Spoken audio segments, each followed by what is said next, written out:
Special ओरिया तुम smart जड़े मु जहाँ लक्ष्य करे सब कार्य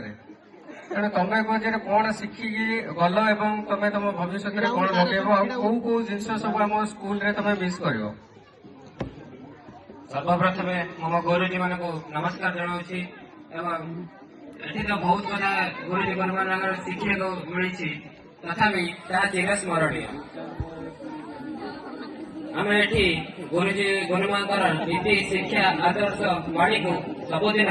निजर जीवन में आगामी चलापथरे कार्य लगाइबी एतिक मुई विद्यालय आशा करी आगक आशा करी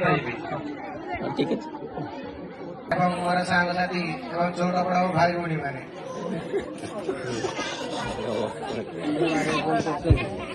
नबने पिला बहुत आरेंजमेंट करके आप मध्य लगे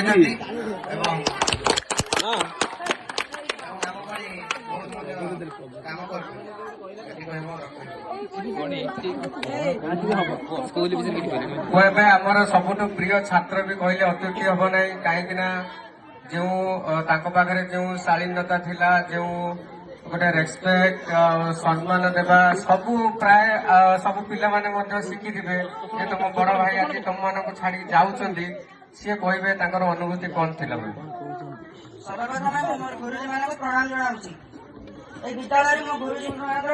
भल पाइबा स्नेह श्रद्धा सब मो सहित रही था जबरी पूर्व था आगामी चलापथरे मो सहित रही था आशीर्वाद ही मो जीवन लक्ष्य सफलतार कारण है।